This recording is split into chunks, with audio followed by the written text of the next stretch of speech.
There is a page on Nike.com right now.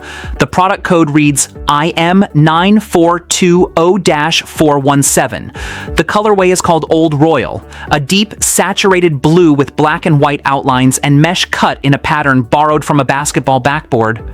The name of the item is the NikeCourt Slam Women's Dry Fit Tennis Dress.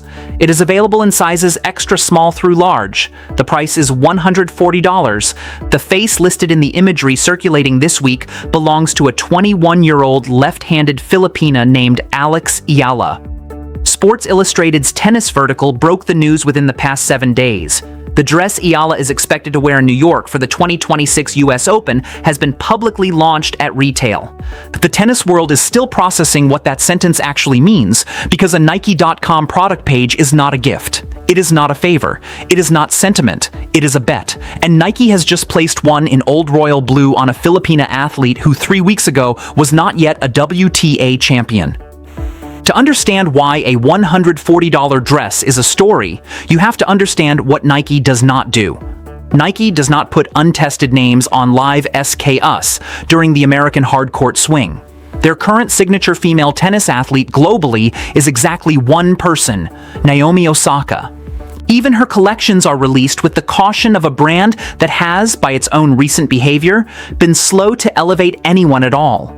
Jannik Sinner's Nike logo has been on paper for nearly 2 years and still is not on shelves. Carlos Alcaraz's trademarked logo has yet to debut. Zheng Qinwen has an apparel line, but only in Asia. Into that vacuum walks a player currently ranked world number 20, the first Filipina in history to sit inside the WTA top 20. The dress is not a coronation. It is something quieter and, in commercial terms, more revealing. Before we go further, the honest counter-argument. Skeptics on tennis Reddit and elsewhere have pointed out correctly that the NikeCourt Slam dress is a shared design. Other Nike-contracted players will wear versions of the same silhouette in different colorways. Aryna Sabalenka is wearing a variation from the same collection and has already fielded her own share of online commentary about it, telling reporters this month that you cannot impress everyone with your outfits. So no, this is not a bespoke Alex Eala dress cut from a pattern she personally sketched. It is a stock NikeCourt Slam garment, and Nike is using Eala as the face of its US Open marketing cycle. That is the fair read. Any story that pretends otherwise is not worth listening to. But sit with what that fair read actually implies. Nike is a company that spends the American hardcourt swing carefully. The US Open is a home game for the brand, its most valuable tennis storefront in its most valuable tennis market during its most valuable tennis month. When Nike chooses which player anchors the launch photography, which player is credited in the SI Serve headline, which player is tagged in the Instagram Reels going up this week, that choice is not accidental. It is a marketing department deciding whose face converts. And on the 2026 NikeCourt Slam dress, the face they chose is not Sabalenka's, not Pegula's, and not Gauff's. It is Eala's. As Sports Illustrated's Serve Vertical put it plainly in their report this week, if anything can jolt Nike awake in tennis, it is the rapid rise of Eala. That is not a fan quote. That is an industry outlet reading Nike's own behavior. So the tension in this story is not villain versus hero. It is legitimacy versus leverage, and the evidence has to earn the answer. Start with the product page, because the product page is the receipt. NikeCourt Slam Women's Dry Fit Tennis Dress. Product code IM9420-417. $140. Available for order at Nike.com. Sizes extra small through large. Nike's own product description, which anyone can read, says players can strike first in this lightweight slam dress, and that the basketball-inspired detailing helps Nike's elite tennis players feel like they've won before they even step on the court. That is not fan copy. That is corporate copy on a live SKU that Nike has decided to release inside the same news cycle as Eala's kit reveal. This is the first evidence point, and it is the smallest and heaviest one at the same time. The question the rest of this story has to answer is simple. How did that SKU get there? It got there because of what happened on August 3rd in Washington, D.C. Eala walked onto the final court of the Mubadala City DC Open, a WTA 500 event, and beat the top seed Jessica Pegula 4-6, 6-4, 6-0. A bagel in the third set against a former US Open finalist in Pegula's home country.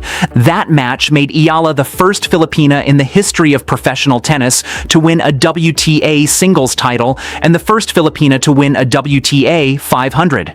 It was not an upset in the small sense, it was an upset in the industry sense.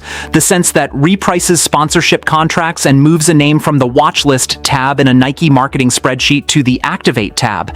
Everything downstream from that final flows from those three sets. Toronto was the second data point. At the National Bank Open, a WTA 1000, she defeated Alicia Parks 6-1, 4-6, 6-2 in the second round. Then she defeated the 7th seed and hometown favorite Leylah Fernandez 6-2, 7-6 in a one-sided tiebreak. She lost in the round of 16 to Belinda Bencic. We will come back to that loss, but the sessions she played in were, by multiple reports, sold out. Fans traveled. Some behaved beautifully, some rowdily. Tennis columnists spent the following week debating whether her fan base was good for the sport or too much for it.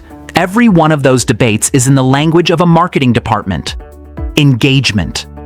Every one of those tickets is in the language of a sponsor. Conversion. Sponsors do not measure poetry.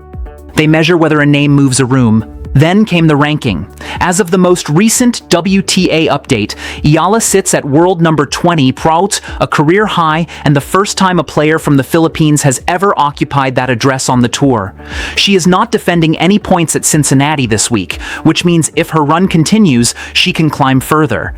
A top 16 seeding at the US Open is genuinely in play. That is not a marketing narrative. That is arithmetic.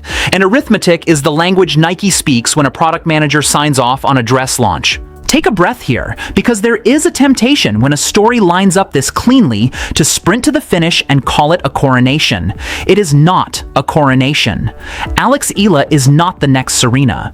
She is not, at time of writing, a Nike signature athlete. That distinction globally on the women's tennis side still belongs to Osaka alone. Eala has previously received limited edition Nike apparel capsules in select markets, and she appeared on the cover of Vogue Philippines in August 2025 wearing signature NikeCourt attire, which was itself the first tremor. What is happening now is the second tremor. It is bigger than the first. It is not yet the earthquake. Keep that scale in mind. Which brings us to the market read, the third cluster of evidence and the part of this story that a general sports audience tends to miss. Nike has been, by its own recent record, in a strange holding pattern in tennis. The post-Serena, post-Nadal era has left the brand with a legacy of the sport's biggest names and a shortage of new ones. Osaka's Nike kits sell out. The brand has proof of concept there, but every player after her has been developed slowly, cautiously, market by market. Jung's line is Asia only. Sinner and Alcaraz, despite being men's number 1 and men's number 2 for stretches of the past year, still do not have signature product on general shelves. Into that hesitation walks a Filipina left-hander who in 8 months has taken herself from just inside the top 100 to inside the top 20, who has won a 500 by bageling the world number 3, who has already sold out arenas in Toronto, and whose Vogue cover in Manila performed. A Nike product manager looks at that trajectory and does the only rational thing a Nike product manager can do. They put a dress on the site and they price it at $140 because that is what Nike prices its elite tennis dresses at EMA, the same tier as its other slam kits. Not a discount, not a novelty markup. The elite athlete tier. Now hold both readings at once. Yes, the dress is a generic NikeCourt Slam silhouette. Yes, Sabalenka is in the same collection. Yes, other Nike players will wear versions of it. And also, Nike chose Eala's face for the campaign photography. Nike allowed Sports Illustrated to publish a piece with the headline, "Nike is dropping Alex Eala's 2026 US Open dress," a headline that, note carefully, uses her name possessively. Nike did not correct that framing. Nike did not push a different athlete forward to share the spotlight. That silence, in a corporation this deliberate, is not silence. It is confirmation. And this, right here, is the emotional turn of the story.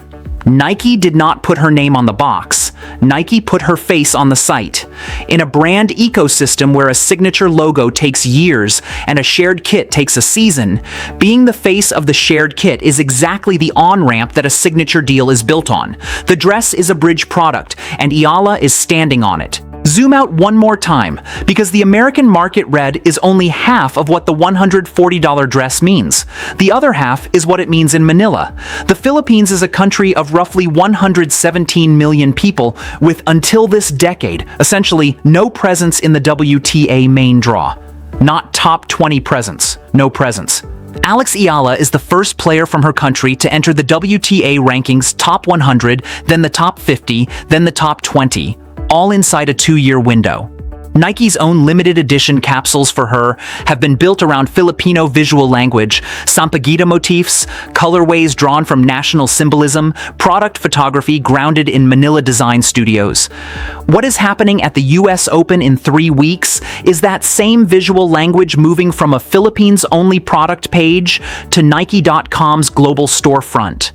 A Filipino name is now in the most literal transactional sense possible, converting American retail dollars for the world's largest sports apparel brand. That has never happened before in tennis. It has in fact rarely happened before in any global sport, and it is worth stating plainly, without inflating it, this is a first, not a first with an asterisk, not a first in a niche, a first on the front page. Which is why the moment now demands the discipline of remembering the loss. Because 3 days before the Cincinnati Open began, Alex walked off court in Toronto having been beaten by Belinda Bencic 6-4, 6-0, a bagel in the second set. It ended a 7-match win streak that had spanned her DC title and her Toronto run. It was a hard, cold, decisive loss to a player at the top of her form. Eala did not spin it. She did not perform the loss. She acknowledged it publicly, reframed it as fuel, and boarded a flight to Cincinnati, where 3 days later, she was seeded 17th in a WTA 1000 with a first-round bye and no points to defend. That is the entire shape of a professional athlete's month compressed. The dress is on Nike.com. The bagel is on the record. Both are true. Both belong in the same story. Neither cancels the other. And in a comment after her opening round comeback against Jung Chin-wen in Washington, where she had climbed out of a set and a breakdown to win 4-6, 6-4, 6-1, she said one sentence that this script has been building toward. She said, "I've already had that in me." 6 words, not a slogan, not a merchandise line, a 21-year-old quietly telling the WTA press room that whatever the world had just witnessed was not the surprise she was told it was. It was the thing she had been carrying. That is the sentence that a Nike product manager watching The Wire would have highlighted. That is the sentence that goes into a pitch deck under a photograph of a dress in old royal blue. So return to the product page. Product code IM9420-417, $140, sizes extra small through large. The dress is not a signature piece. Alex Eala is not yet a signature athlete. This is not the coronation. But it is the room. And the room matters, because the room she is standing in this week, whether the general tennis audience has noticed yet or not, is the room where Nike's marketing team decides which women can move a live SKU during the US Open. It is a room that for years held 1 chair, and Naomi Osaka was in it. There are now quietly 2 chairs. A Filipina left-hander from Quezon City has been allowed to sit in one of them. In roughly 10 days, she will walk out onto Arthur Ashe Stadium or Louis Armstrong Stadium or one of the outer courts wearing that dress. And every American viewer watching will be looking at the same garment they can order that night for $140. That is a first for her country. It is a bridge for her career. And whatever comes next, Cincinnati Seating's New York, the next contract cycle, starts from this address. Alex Eala is in the room now. What she does inside it is the next episode.